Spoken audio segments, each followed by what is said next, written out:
오늘 우리에게 주신 하나님 말씀은 구약성경 이사야 50장 4절에서 9절 말씀이 되겠습니다.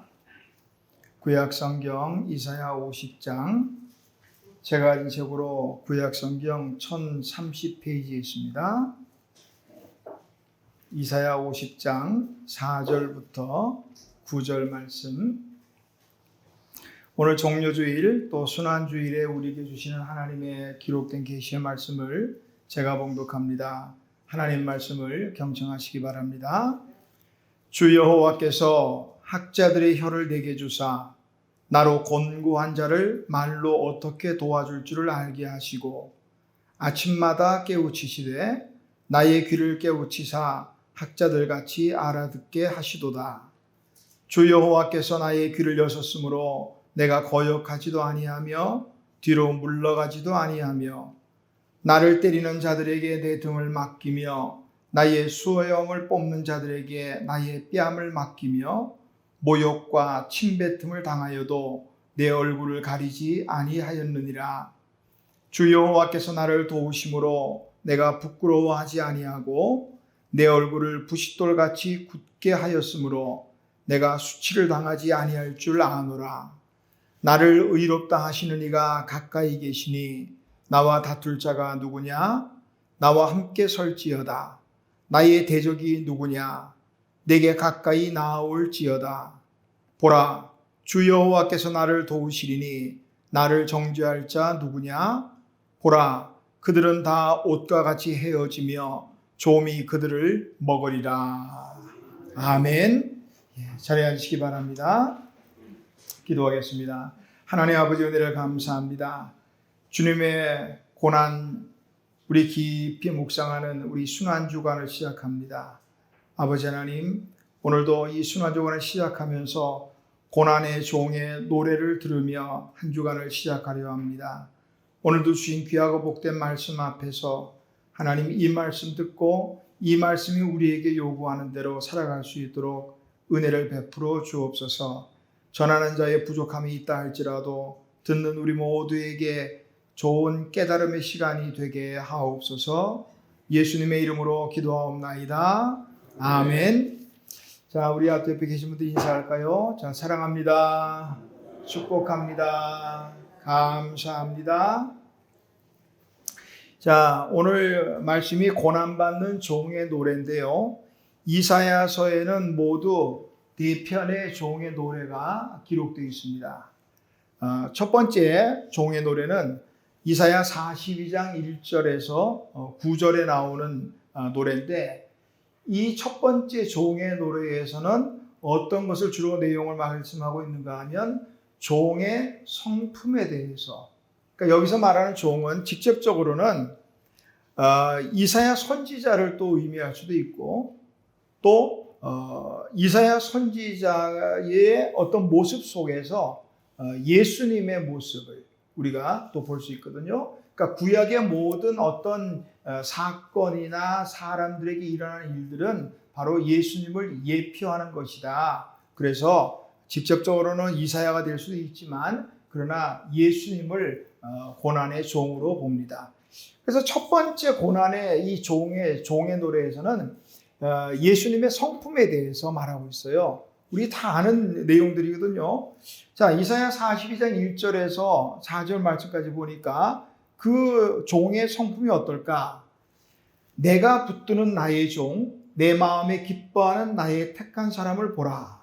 그는 외치지 아니하며 목소리를 높이지 아니하며 그 소리로 거리에 들리게 아니하며 상한 갈대를 꺾지 아니하며 꺼져가는 등불을 끄지 아니하고 진리로 공의를 베풀 것이며 그는 쇠하지 아니하며 낙담하지 아니하고 세상에 공의를 세우기에 이르리니 섬들이 그 교훈을 앙망하리라.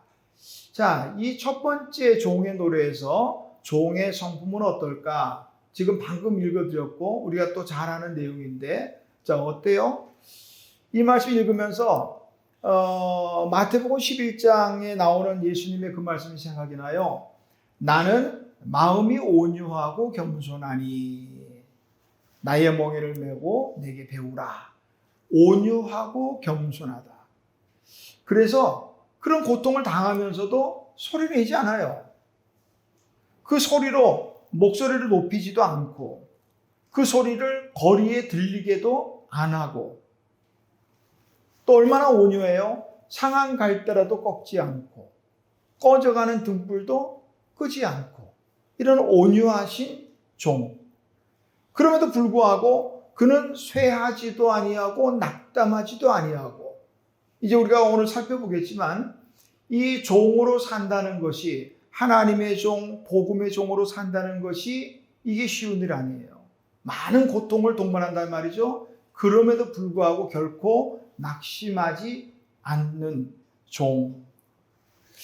두 번째 종의 노래는 이사야 49장 1절에서 7절의 말씀이 되는데 여기에서는 뭘 주로 내용하느냐? 종의 사명, 종의 사명에 대해서 기록합니다. 이 종의 사명은요, 크게 두 가지예요. 먼저는 이스라엘 백성들을 하나님께로 돌아오게 하는 것. 그러니까 이스라엘이 결국 망한 것이 죄의 결과거든요. 그러니까 하나님께로 돌아오게 하는 것.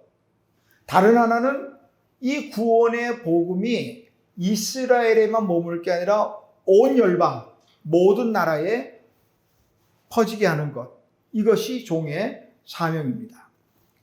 그리고 오늘 우리 읽은 이사야 50장 4절에서 9절까지가 세 번째 종의 노래가 되고요. 그리고 마지막 네 번째는 이사야 52장 12절부터 또 53장 12절까지 나옵니다. 요 세 번째, 네 번째 종의 노래는 고난의 종. 이 종이 받는 고난에 대해서 기록하고 있습니다. 그래서 우리 네 번째 고난의 종, 이 종이 받는 고난에 대해서는 우리가 뭐 또 잘 아는 내용이죠. 53장, 이사야 53장 3절에 보니까 그가 찔림은 우리의 허물 때문이요. 그가 상함은 우리의 죄악 때문이라 하는 이런 말씀이고요. 자, 오늘 종의 노래 세 번째 종의 노래 이 말씀을 본문으로 우리가 채택해서 오늘 보려고 합니다.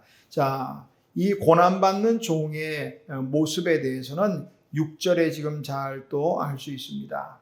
나를 때리는 자들에게 내 등을 맡기며 나의 수염을 뽑는 자들에게 나의 뺨을 맡기며 모욕과 침뱉음을 당하여도 내 얼굴을 가리지 아니하였느니라. 자, 오늘 이 모습 속에서 종의 자세를 우리가 생각하려 합니다. 예수님만 종이 아니고 우리를 예수님을 주라고 말하거든요. 우리가 예수님을 주라고 말하는 순간 나는 종입니다. 그것을 의미합니다. 그러므로 예수님도 종이지만 우리도 종이다. 차이가 있다면 우리가 예수님만큼 이런 고난은 또 당하지 않고, 물론 지금도 예수님의 그 종이 되어서 많은 고난을 당하는 지역들이 있지만 오늘 우리 삶은 얼마나 편하게 또 신앙생활하지 몰라요. 어쨌든 종의 어떤 배워야 될 자세는 무엇인가 하는 것을 오늘 본문의 말씀을 중심으로 살펴보려고 합니다. 자, 우리가 배워야 될 종의 자세 가운데 첫 번째는 뭐냐? 학자의 귀를 가져야 되겠다. 학자의 귀. 이상하다? 오늘 본문의 말씀은 주 여호와께서 학자들의 혀를 내게 주사 이렇게 되어 있죠. 학자의 혀인데 목사님은 왜 학자의 귀를 가져야 된다고 말을 할까? 자, 주 여호와께서 학자들의 혀를 내게 주사. 우리 잘 아는 말씀이고 아주 좋은 말씀이죠. 배우는 중에 있는 자녀를 가진 부모들 이 말씀 참 좋아해요. 내 자녀들이 학자의 귀를 가졌으면, 학자의 혀를 가졌으면, 그래서 학자다운 공부한다 뭐 이런 쪽으로 갖다 생각을 하기 때문이죠. 그런데 여기 학자에 해당하는 히브리어를 림무딤 이렇게 말하거든요. 이 말은 무슨 뜻인가? 가르침을 받은 자, 제자, 이게 학자입니다. 그러니까 학자는 가르치는 사람, 우리 뭐 쉽게 생각하면 선생님이나 교수 뭐 이렇게만 생각하지만 학자를 말해주는 히브리어 림무딤은 가르침을 받은 자, 또 제자 이런 뜻이 있어요. 자, 먼저 시대적인 상황을 조금 살펴볼 필요가 있겠습니다. 당시 유다 백성들은 바벨론의 포로로 잡혀가 있어요. 하나님의 선택받은 백성이거든요. 수많은 나라 중에 하나님께서 이스라엘을 하나님의 백성으로 선택하셨는데, 그런데 어떻게 우리나라가 이렇게 망해가지고 포로가 될 수가 있을까?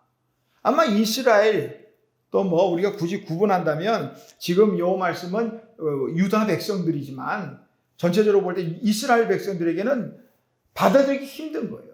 어떻게 우리가 망할 수가 있지? 응? 어떻게? 하나님의 나라인데, 하나님이 우리를 지켜주시는데 어떻게 우리나라가 망할 수 있을까? 북이스라엘은 일찌감치 아수르에 망하고, 자기들도 이제 바벨론에 망하고, 그리고 지금 이 말씀을 하고 있는 당시 유다 백성들이 포로가 된 지는 약 50년경이라고 해요. 그러니까 어떻게 이럴 수가 있냔 말이에요. 우리도 그렇게 생각할 수 있어요.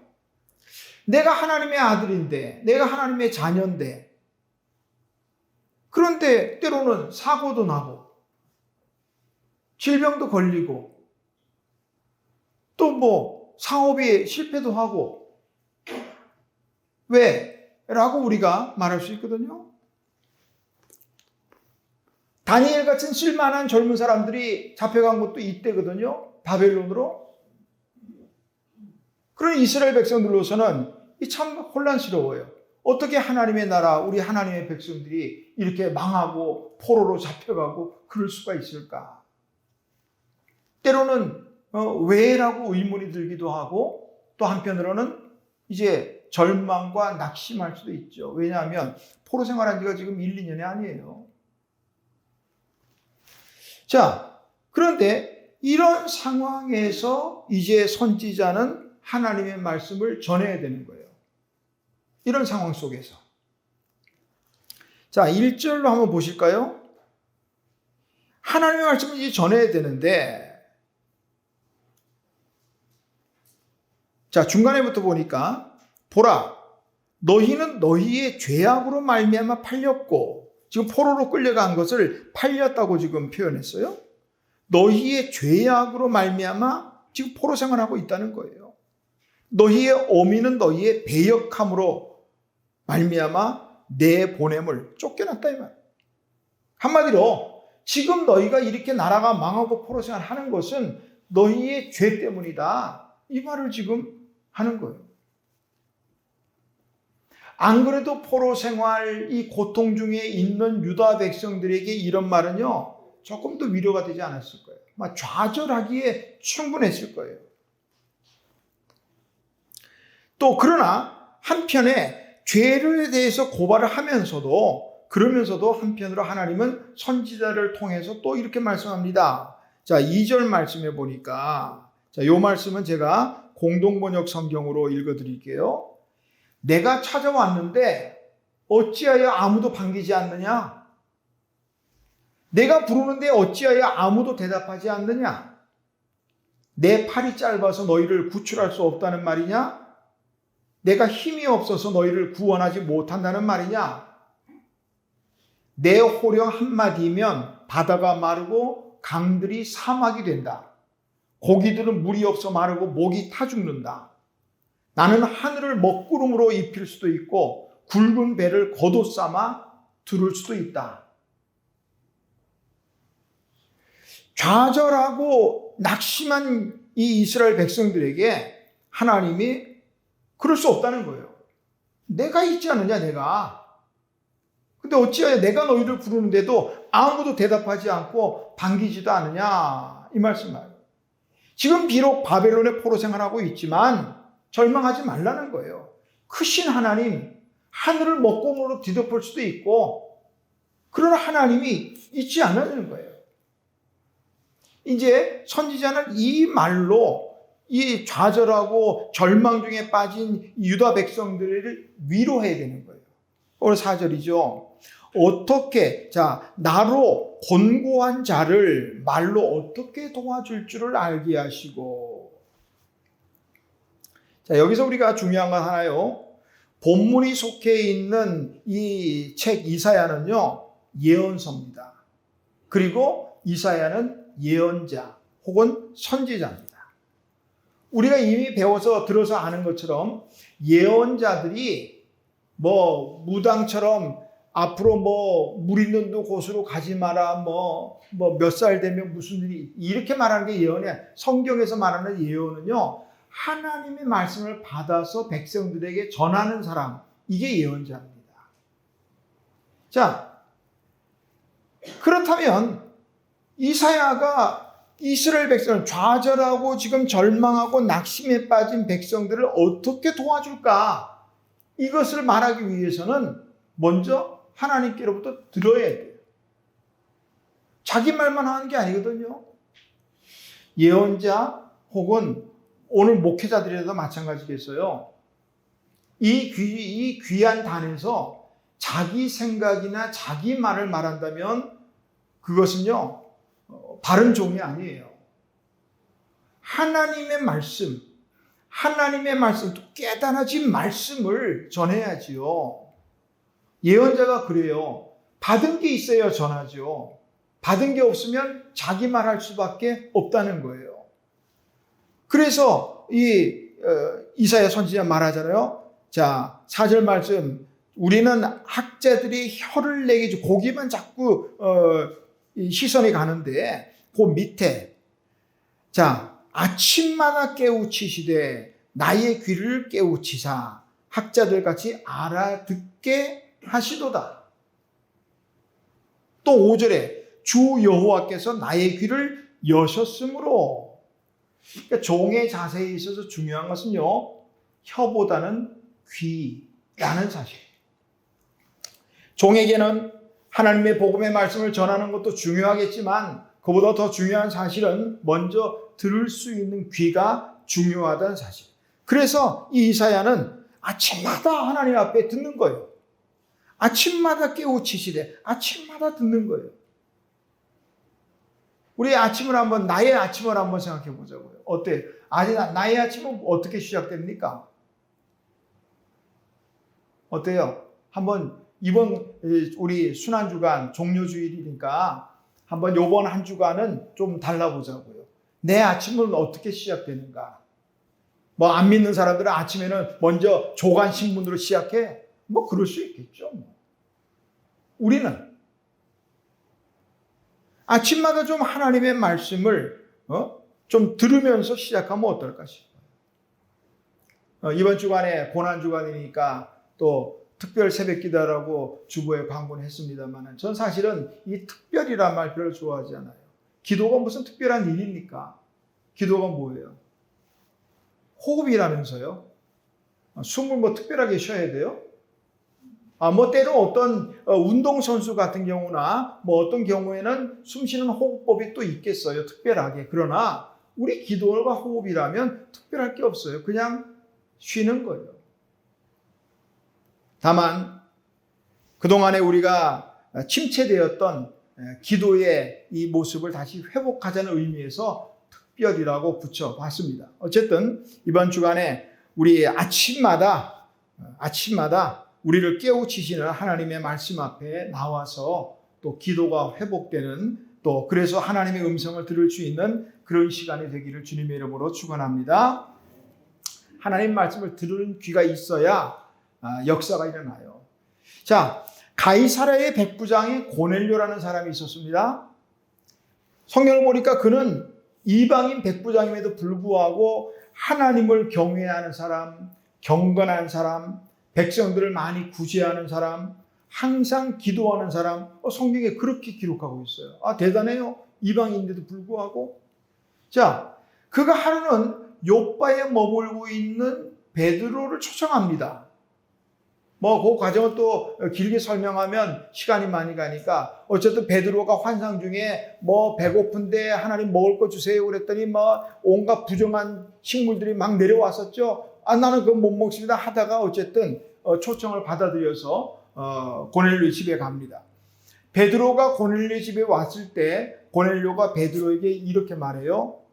내가 당신에게 사람을 보내었는데 오셨으니 잘하였나이다. 이제 우리는 주께서 당신에게 명하신 그 모든 것을 듣고자 하여 다 하나님 앞에 있나이다. 이렇게. 사실 신분을 따지자면요, 고넬료와 베드로는 비교 대상이 아니에요.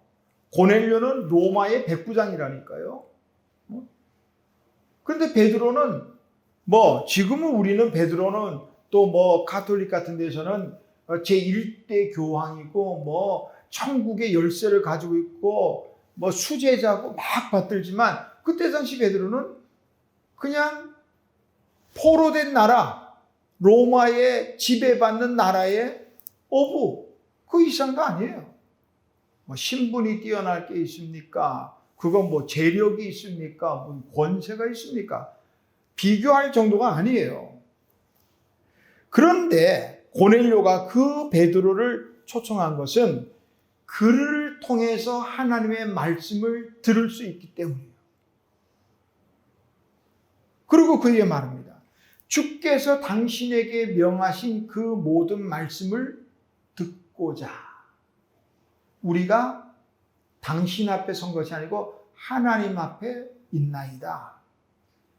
정말 신분으로 별 볼 일 없는 베드로지만 그를 단지 사람으로 별 볼 일 없는 어부 출신 이게 아니라 하나님의 말씀을 전하는 하나님 앞에 서 있다. 이렇게 하는 거예요. 고넬료의 그런 자세는요, 놀라운 결과를 가져왔어요. 베드로를 통해서 말씀을 듣는 그 모든 사람들 그 자리가 성령이 충만하게 임했습니다. 방언의 역사가 터집니다. 모두가 세례받고 예수 믿고 구원받게 됐다는 사실이에요. 할렐루야. 이게 듣는 사람에게 일어나는 역사라는 사실이에요. 오늘 우리도 때로는 부족한 이 목회자지만 뭐 우리가 하나님의 사자, 종 높여주셔서 감사합니다만은 부족한 사람이기 때문에 전하는 말씀이 부족할 수도 얼마든지 있습니다. 때로는 실수를 많이 할 수도 있어요. 그러나 중요한 것은 뭐냐? 듣는 자의 자세예요. 듣는 자의 자세. 웨스트민스터 요리문답이 두 개로 나눠져 있어요. 우리는 주로 이제 소요리문답, 107문항으로 된 소요리문답을 많이 알고 있는데 웨스트민스터 요리문답엔 대요리문답도 있습니다. 그러니까 어떤 사람은 요리문답 그러니까 요리법인가 레시피는 아니에요. 이것은 뭐냐면 질문과 대답을 통해서 우리의 신앙을 정리하는 거예요. 이제. 자, 웨스트민스터 요리문답의 대요리문답은 196문항으로 이루어져서 소요리문답보다 더 광범위하고 자세하게 기록이 되어 있습니다. 자, 대요리문답 160번 문제는 이렇게 질문하고 있습니다. 선포된 말씀을 듣는 사람들에게 요구되는 것은 무엇입니까? 선포되는 말씀, 설교죠.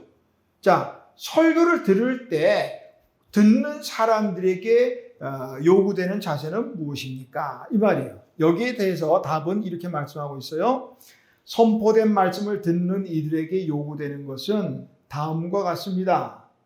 그들은 준비된 자세와 기도로 설교에 부지런히 참여해야 하며 또 그 들은 바를 성경을 통해 점검해 보고 믿음과 사랑과 온유함과 준비된 마음으로 진리를 받되 하나님의 말씀으로 받아야 합니다.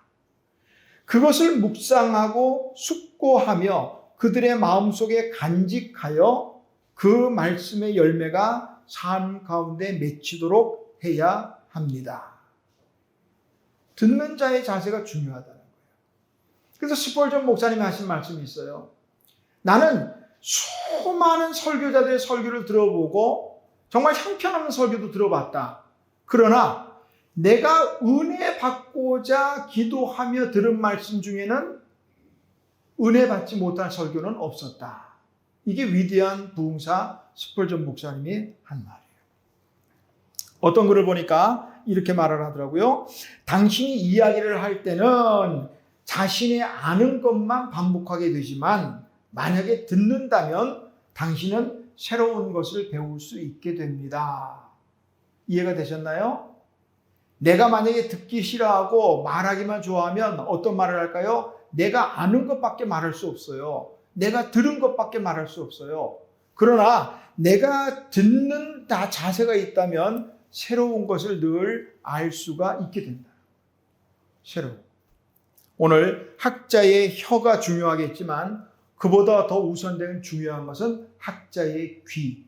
하나님의 말씀을 들을 때마다 깨달아지는 역사가 있기를 주님의 이름으로 축원합니다. 자, 듣는 길을 통해서 하나님의 뜻을 아침마다 깨닫게 되었다면 그 다음에 종이 할 일은 뭘까? 전해야 되죠. 전해야 되죠. 4절 말씀 두 번째 주례처럼 나로 곤고한 자를 말로 어떻게 도와줄까? 지금 포로 생활하고 있는 중에 망한 나라도 다 빼앗기고 포로 생활하고 있는 중에 이제 더 이상 우리에게 희망이 없는 포로 생활을 지금 50년째 거의 하고 있는데 말이죠. 그런 사람들에게 어떻게 도와줄까? 여기서 곤고한 자, 히브리어로는 야에프라고 말하거든요. 야에프. 문자적으로 볼 때는 지친 자. 이제 이 포로 생활에 지친 거예요. 오랜 포로 생활에 지쳤어요. 이들에게 어떻게 말로 위로할까? 이런 말. 앞서도 말씀드렸지만 그들은 오랜 포로 생활에 이미 지쳤습니다. 모든 소망이 다 사라졌어요. 그러면서 그 마음속에 회의가 듭니다. 하나님도 우리를 잊어버렸어. 하나님도 우리를 버렸어. 그러니까 우리가 포로 생활을 이렇게 살고 있지. 이렇게 생각할 수밖에 없어요. 그런 이스라엘 백성들에게 이사야 선지자는 회복의 말씀을 전하고 있어요. 여호와께서 나를 버리셨으며 나를 잊으셨다. 그렇게 말하지 말라는 거예요. 여인이 어찌, 자, 우리 바로 옆에 있으니까 볼까요? 자, 우리 오늘 읽은 이사야 50장 바로 왼쪽에 가면 49장 15절이에요. 여인이 어찌 그 젖먹는 자식을 잊겠느냐 말이에요. 어떻게 자기 태에서 난 아들을 불쌍히 여기지 않겠느냐 이 말이에요. 근데 그러나 그들은 혹시 잊을지라도 나는 너를 잊지 않겠다는 거예요. 하나님은 너를 잊지 않는다는 거예요.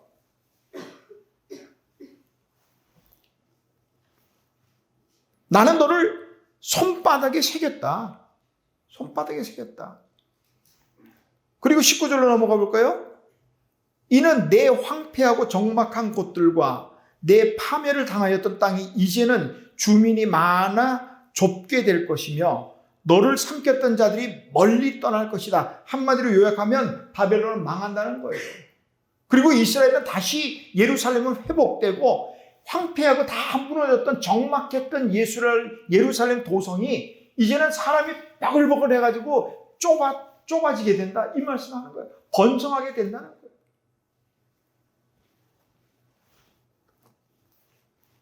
자, 이스라엘 백성들에게는 위로가 됐을 수도 있고 또 한 가닥 희망이 됐을 수도 있겠지만 한편으로 바벨론의 입장에서 만약에 이 말을 들었다면 어떻게 될까요? 우리나라가 망한다는 거지 지금.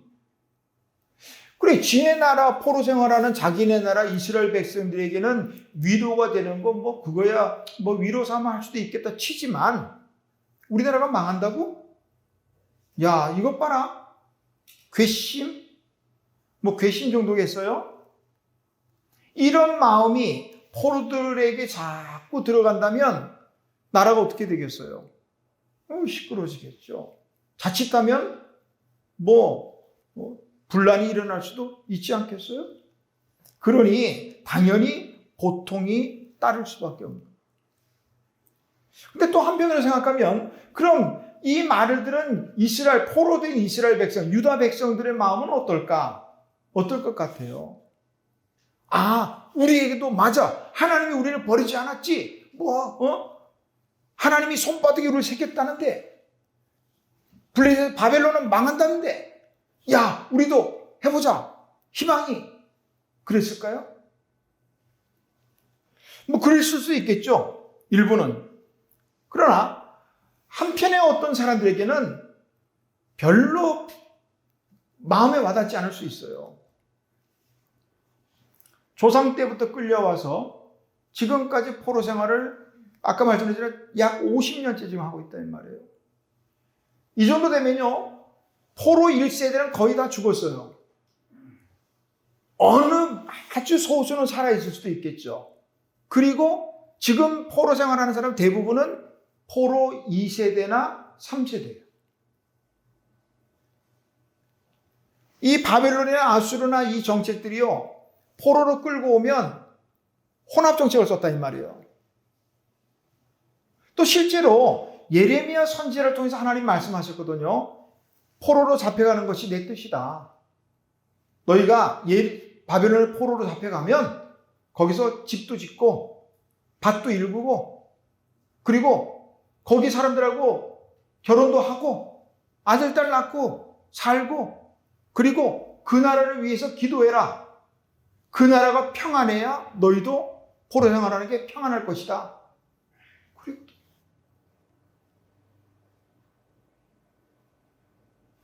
그러니까 이 포로 2세대나 3세대는요.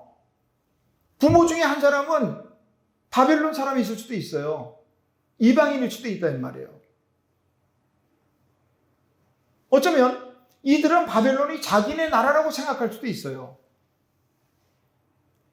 2세대 초반의 사람들은 이제 이렇게 오래 포로 생활을 하다 보니까 포로라기보다는 그냥 제2의 고향?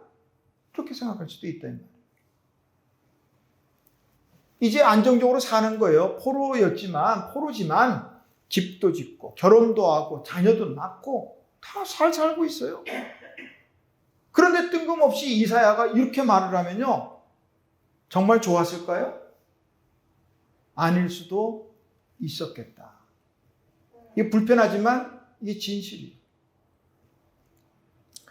그런 상황에서 이사야 선지자가 하나님이 주신 학자의 혀로 이제 그들을 말해야 되는 거예요. 고통이 따르는 게 당연하죠. 아니, 고통이 따르지 않는다면 그게 오히려 이상한 일이죠. 그가 당한 고통이 6절에 나오잖아요. 나를 때리는 자들. 맞아요. 그 말씀을 전하다 보니까 매를 맞는 거예요. 나의 수염을 뽑는 자들에게 수염을 막 뽑아 제끼는 거예요. 네가 뭔데 그런 말을 모욕과 침뱉음을 당하고 이런 어려움을 당했단 말이에요.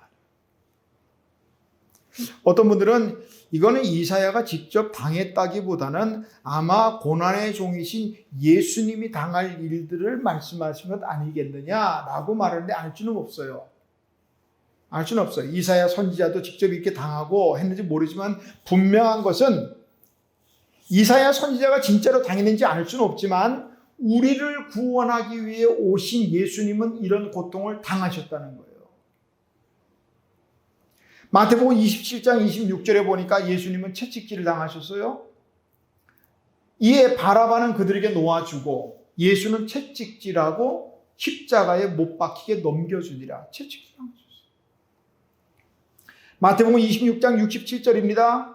이에 예수의 얼굴에 침 뱉으며 주먹으로 치고 어떤 사람은 손바닥으로 때리며 참으로 모욕적인 일이에요. 사람의 얼굴에 침을 뱉는다. 이게 참 모욕적인 수치스러운 일이죠.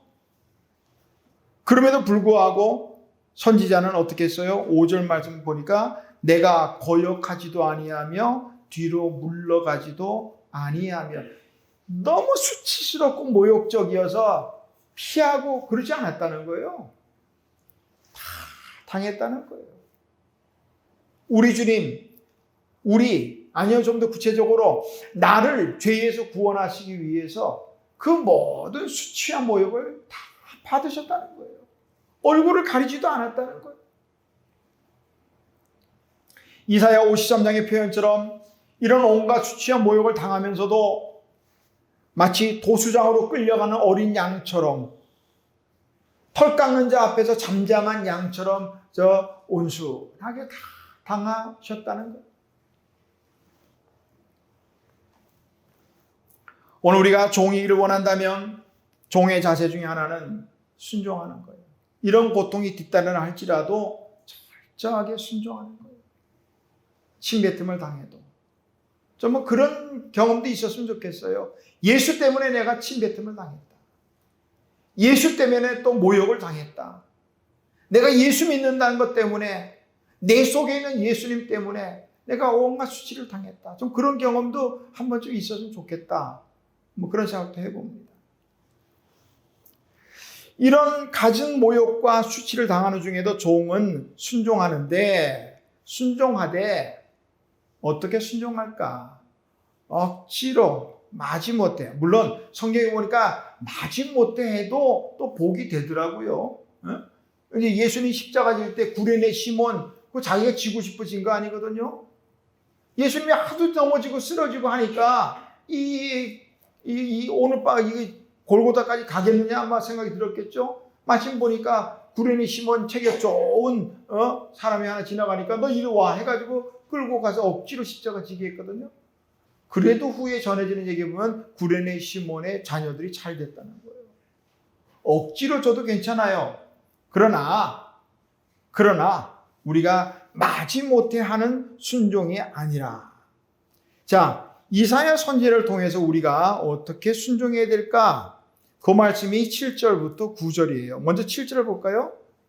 주 여호와께서 나를 도우심으로 내가 부끄러워하지 아니하고 내 얼굴을 부싯돌같이 굳게 하였으므로 내가 수치를 당하지 아니할 줄 아노라.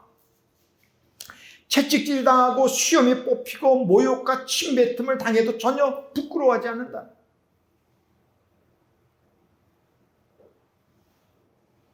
하나님이 부끄러워하지 않도록 이마, 얼굴을 부싯돌같이 굳게 해주셨다. 재미있어요, 표현이. 자, 성경에서 이마나 얼굴, 마음 따위를 굳게 한다 하는 것은 긍정적인 면과 부정적인 면 모두를 가지고 있는데요.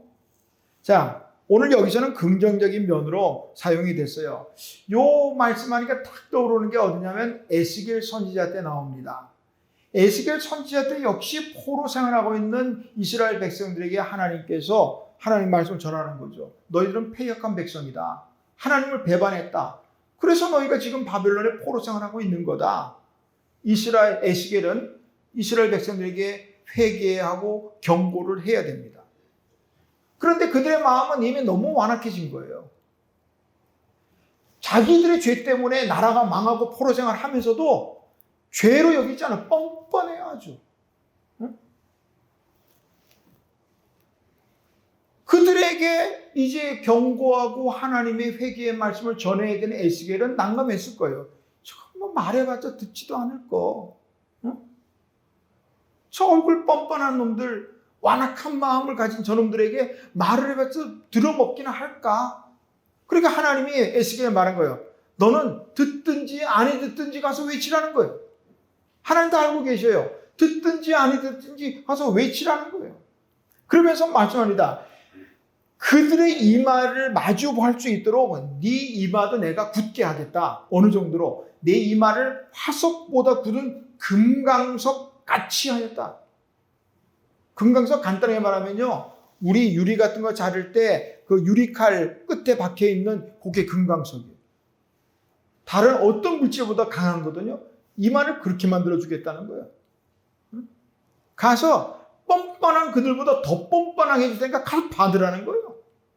이마에다가 이마를 그렇게 했다는 건 뭐예요? 가서 받으라는 거예요.